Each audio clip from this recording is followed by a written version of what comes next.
Hi, I'm Matthew from Dark Ascent, and today I'll uncover the 2026 Himalayan season, the deadliest in history, and the reasons Sherpas are quitting.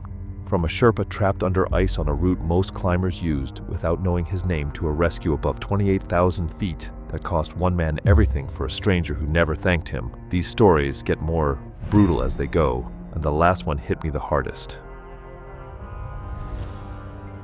It was April 6, 2026, and the expedition base camp on Annapurna's north side sat at roughly 14,400 feet beneath the mountain's heavily loaded glacial faces. The spring season had barely begun. Teams were still establishing lower camps, acclimatizing on moderate terrain, getting their bodies used to the altitude before the real climbing started. The mood at camp was basically just early season optimism, that kind of energy you get before the mountain has reminded anyone what it can do. Among the teams preparing for the standard route was a mid-sized commercial expedition with 8 clients and a support team of 6 Sherpas and high-altitude workers. The camp was positioned on a flat section of moraine that had been used for years, pretty much considered safe enough that people slept there without really thinking about what was sitting above them. Chering Namgyal was 29 years old and in his 5th season, working above 20,000 feet. He had summited Manaslu twice and Cho Oyu once, building the kind of resume that would eventually qualify him for Everest guiding work where the money was significantly better. He was from a village in the Solukhumbu district, quiet and well-liked, the kind of guy other guides would basically just describe as reliable without needing to explain why. He sent most of his earnings home to his parents and younger sister, who was using part of the income to fund nursing school in Kathmandu. He was not climbing that night. He was sleeping in a tent at base camp, resting before a load carry to Camp 1, scheduled for the following morning. His pack was already organized by the tent door. The part about Chering that I keep coming back to is he wasn't even on the mountain when it happened. He was at the lowest camp doing literally the most routine thing a person can do at altitude, which is just sleeping. And even that wasn't safe. The weather that evening had been pretty unremarkable, honestly. Clear skies, moderate wind, temperatures in the low 20s Fahrenheit. Climbers later said it felt calm enough that the camp was kind of social. People visiting tents, sharing meals, just talking about the route. At approximately 3:40 a.m., a massive serac collapse high above camp triggered an ice avalanche that traveled thousands of vertical feet and hit the camp's eastern edge with enough force to flatten 3 tents and partially bury several others, scattering equipment across several hundred feet of moraine. The noise, described by survivors as a deep roar followed by a pressure wave that compressed the air inside standing tents, woke the entire camp instantly. But for the 3 tents in the debris path, there was no warning and no time. Chering's tent was in the direct path. Angfurba, a 38-year-old veteran who had been sleeping 2 tents to the west, was thrown from his sleeping bag by the pressure wave, but survived with bruising and a dislocated shoulder. He reached Chering's position within minutes and found the tent compressed flat under debris. By the time the team dug through, Chering had sustained injuries from the impact that were not survivable. A second support worker in an adjacent tent was pulled from the debris with severe internal injuries and died during helicopter evacuation the following morning. Dawa Chering, 26, suffered a fractured pelvis and was evacuated separately. He would recover but never return to high-altitude work. Chering Namgyal was 29. He had not set foot on the climbing route. He had not made a single decision that contributed to his death. He was simply in a tent in a camp that had been used safely for years. On a night when the avalanche reached a section people had long considered safe. What shook the Sherpa community was honestly not just the death but where it happened. Climbers die in the death zone. Climbers die in ice falls and on exposed ridges. Dying at base camp basically felt like the rules had changed and nobody got the update. I've covered a lot of these stories, and the ones where the person did everything right are always the hardest. But Chering didn't even have the chance to do anything right or wrong. He was just there, and that honestly scares me in a way. The other stories on this list don't. The expedition suspended operations for 2 days before the operator basically pressured them to resume. Several Sherpas requested reassignment to different mountains. 2 just quit the season entirely. Angfurba, the veteran who had pulled Chering from the debris, was one of them. He told his expedition leader he had been working above 20,000 feet for 14 years and had never once considered not coming back until that night. The cracks in the workforce had already started forming, and it was only April. Less than 2 weeks later, on the other side of the Himalayas, Everest would add its own damage.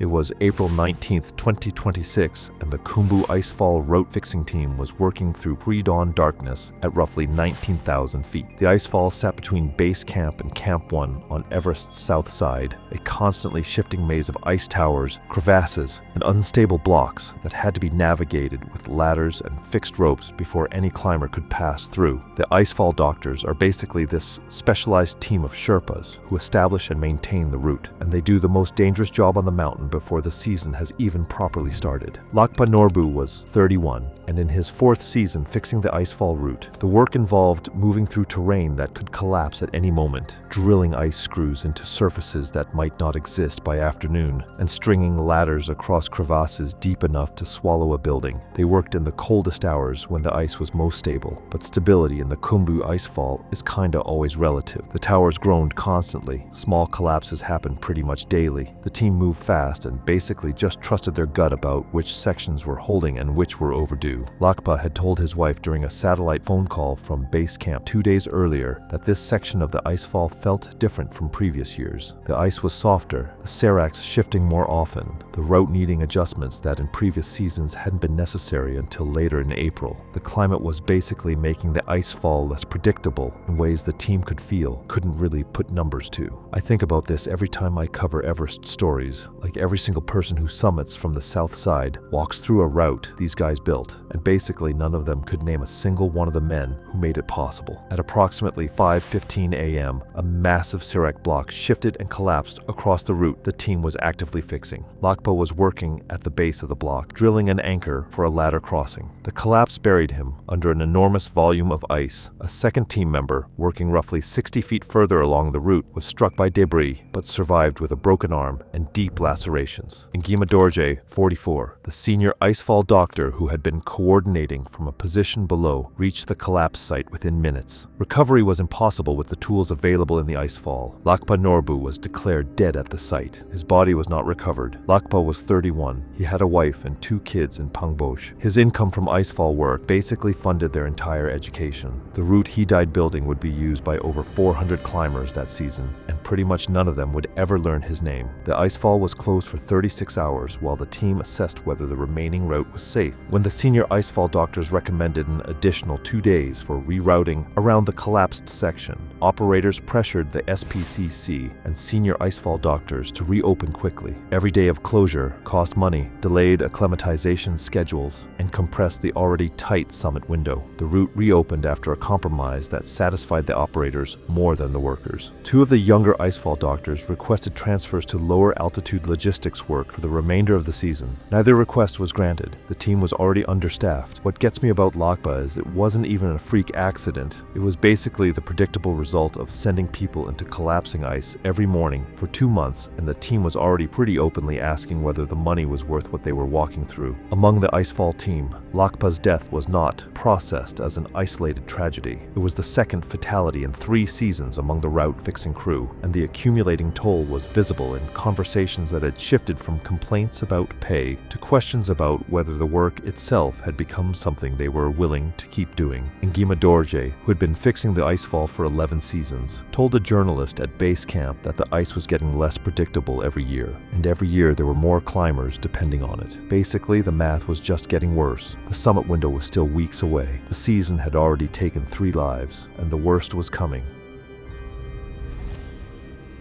It was May 15th, 2026, and the first major summit window on Everest had opened 3 days earlier. Weather forecasts predicted stable conditions through May 17th, but the clearest conditions were expected on the 15th and 16th, funneling the majority of summit attempts into a 2-day period the route could not safely absorb. By the morning of May 15th, nearly 200 climbers were either ascending toward or descending from the summit, creating traffic density on the upper route that could not safely absorb that many climbers in a single summit window. Marcus Webb was 46 years old, a commercial real estate developer from Houston who had been planning this climb for 3 years. He had completed Denali, Aconcagua, and Amadablam, trained with altitude simulation, and hired a reputable operator with a strong safety record. He was the kind of client guides genuinely appreciated because he'd listened and didn't treat the mountain like something he'd bought. He arrived at Camp 4 on the South Col on the evening of May 14th and departed for the summit at 10 p.m. alongside roughly 80 other climbers. His Sherpa was Pemba,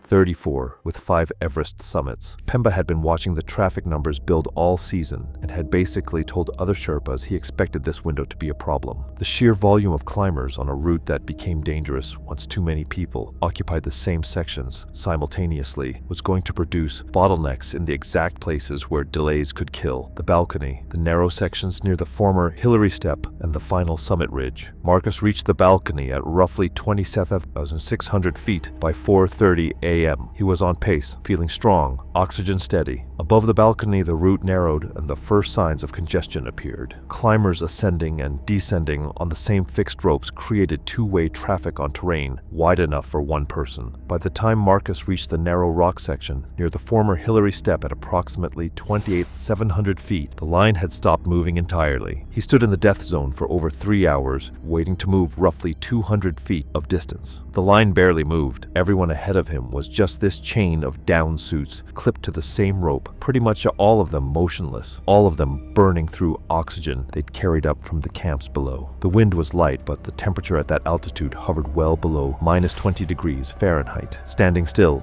was not resting. Standing still at 28,700 feet was dying slowly in a way that felt like waiting. This is the one that genuinely makes me angry because Marcus didn't make a single bad decision. He hired the right people, trained properly, climbed conservatively, and then he died because nearly 200 other people all made the same reasonable decision to climb on the same day, and nobody with authority did anything about it. Marcus's oxygen was running lower than planned, and Pemba calculated they no longer had enough reserve for a slow descent through traffic. Pemba radioed the expedition leader and recommended descent. Marcus didn't want to go down. He could see people moving above him, and the summit felt close. Pemba pushed harder. Marcus said he'd wait 15 more minutes. Hey, just a quick heads up that if these kinds of videos matter to you, leaving a like and subscribing will help me push out more content like this. Now back to the video. Those 15 minutes became 30 when the line briefly moved forward and then stopped again. One of Marcus's bottles was now dangerously low, and Pemba knew they no longer had enough flow margin for a prolonged descent. The choice was now between ascending with inadequate reserves or descending with inadequate reserves, and neither option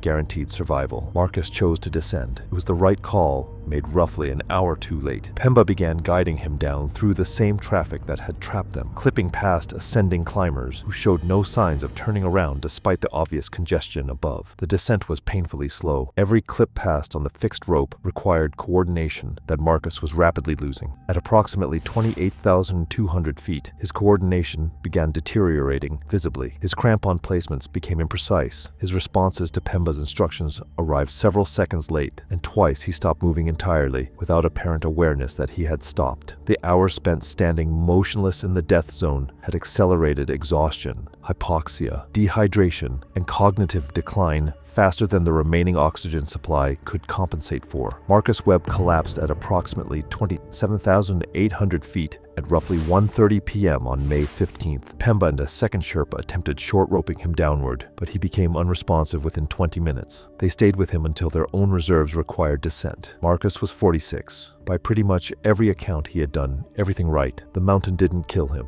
The crowding did. Pemba reached Camp 4 that evening and told the expedition leader he would not be going back above the South Col. He had basically watched a man he was responsible for die of something that had nothing to do with the mountain and everything to do with how many people were on it. 4 days later, on the same mountain, the season would take something else entirely.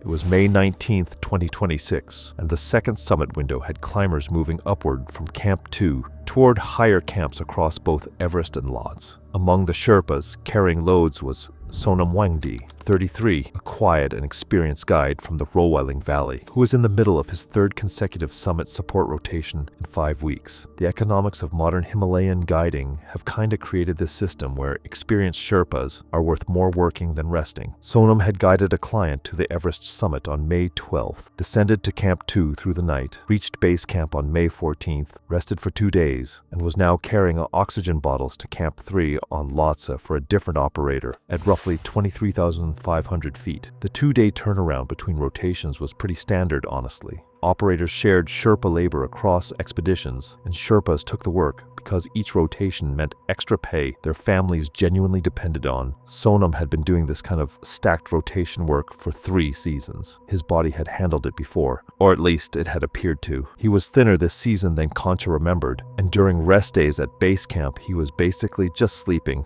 and not really eating. The cumulative toll of repeated altitude exposure was not something the system measured or accounted for. Sherpas were either available or they weren't, and Sonam kept marking himself as available. Sonam's story is kinda impossible for me to cover without getting frustrated, because the system wasn't broken. It was working exactly as designed. It just happened to be designed around the assumption that these workers can absorb unlimited punishment as long as you keep paying them, and eventually somebody's body was going to say no. His climbing partner for the Lhotse rotation was Kancha Tamang, 28, a younger guide who had worked with Sonam the previous season. Kancha noticed during the approach from Camp 2 that Sonam was moving differently. His pace, usually metronome steady, was inconsistent. He stopped more frequently than Kancha had ever seen from him, and his appetite at Camp 2 the night before had been almost non-existent. Kancha brought it up directly. Sonam said he was tired but fine, and the carry would take 6 hours tops. The pay from this single rotation was basically 2 weeks of off-season income, so turning it down wasn't really an option he felt like he could justify. They departed Camp 2 at approximately 5 a.m.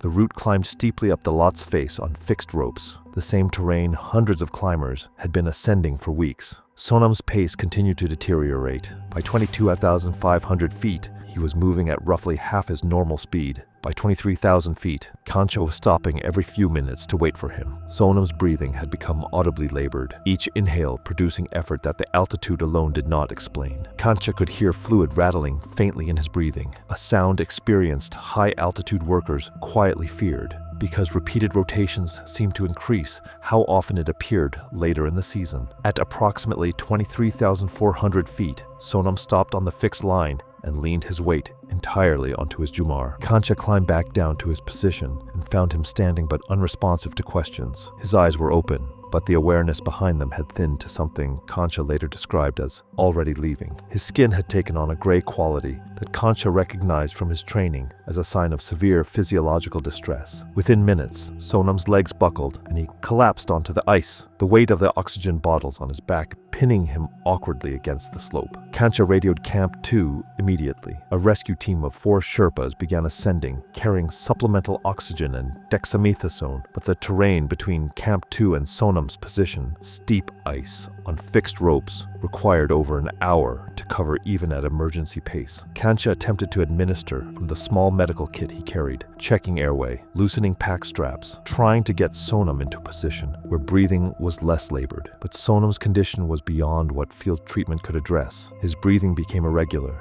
then shallow, then stopped at approximately 7:15 a.m. The rescue team was still 20 minutes below when Kancha radioed that Sonam was gone. Sonam Wangdi was 33. 7 seasons, summits on Everest, Lhotse, and Manaslu. What killed him was basically high-altitude pulmonary edema brought on by the kind of cumulative exhaustion that repeated rotations produce. He was not killed by a fall, an avalanche, a storm, or a client's bad decision. Sonam didn't die because the mountain was dangerous. He died because the industry that runs on these mountains has kind of figured out that Sherpas will keep saying yes until their bodies physically can't, and nobody with the power to change that has any financial reason to. Kancha Tamang helped carry Sonam's body down to Camp 2. He finished the season but told the expedition leader he wouldn't come back unless they put rotation limits in place. The leader kinda just noted it without committing to anything. And then, 4 days after Sonam, the season delivered its final and most visible wound.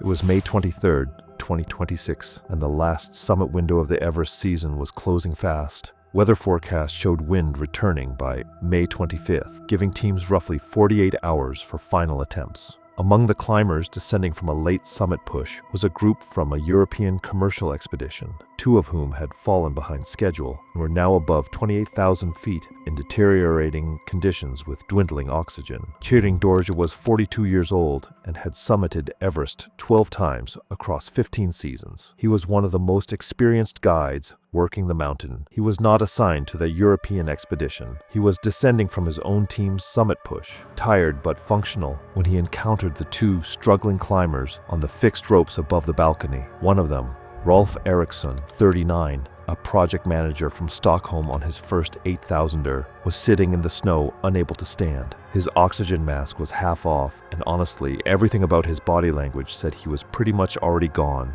cognitively. The other, a British climber roughly the same age, was still moving but barely, each step requiring visible effort that exceeded what the terrain alone demanded. Cheering had enough oxygen for his own descent, and that was basically it. Helping these two meant slowing himself down, taking his gloves off to work the ropes, and potentially spending hours at an altitude where every minute was doing damage. According to the British climber, their Sherpa had continued downward after running critically low on oxygen himself and repeatedly ordering them to turn around. I genuinely don't know what I would do in that situation, because helping them might kill you, but walking past them definitely kills them, and Cheering made the choice in probably about 10 seconds that most of us wouldn't be able to make in 10 hours. Cheering made the decision to help. He clipped the British climber short and began guiding him downward while attempting to get Rolf moving. The British climber responded to assistance and began descending under partial support. Rolf did not. His cognitive function had deteriorated beyond the point where verbal instructions could produce physical responses. Cheering had to choose between continuing to move the one who could still walk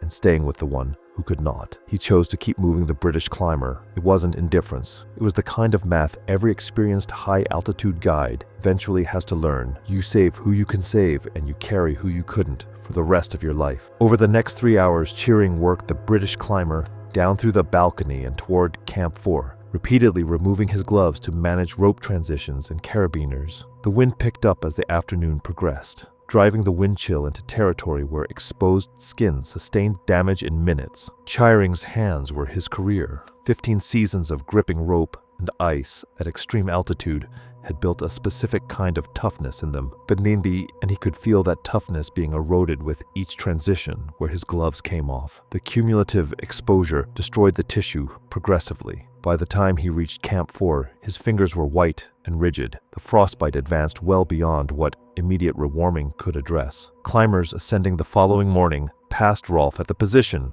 where Cheering had last seen him. He had not moved. He had died where Cheering left him. Rolf was 39. His wife said later he'd been talking about Everest for basically a decade before he finally booked it. The British climber survived. He was evacuated to Kathmandu, treated for moderate frostbite and exhaustion, and flew home within 2 weeks. 3 weeks after getting home, he posted this whole account of his summit experience, his close call, how grateful he was, lessons about pushing limits, that kind of thing. The post got thousands of comments praising his courage. It did not mention Cheering Dorje by name. Whether from shock, poor translation, or simple self-absorption, the post never identified the person who had sacrificed his career to get him down. It referenced Sherpa support only in passing, using the phrase, "my team." Cheering read the post from a hospital bed in Kathmandu, where the damaged tissue in his hands was slowly blackening and demarcating. Over the following weeks, surgeons amputated the index and middle fingers on his right hand and the ring finger on his left. 12 summits, 15 seasons.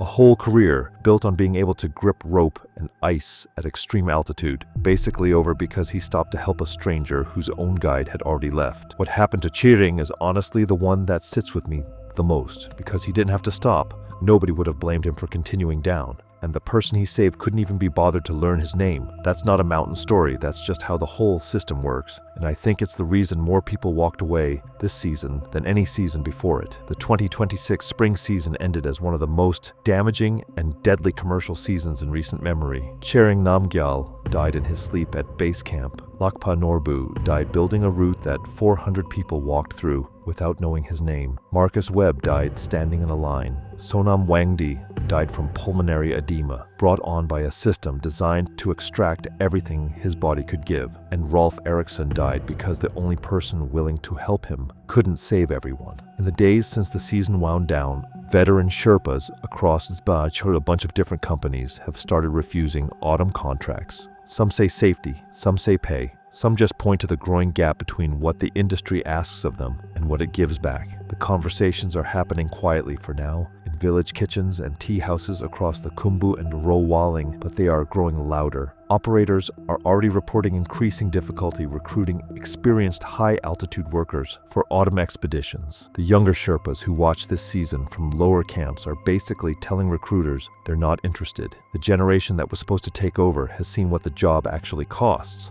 and decided the math doesn't work. The mountains will still be there next season. The question the climbing world hasn't answered yet is whether the people who make it possible will be.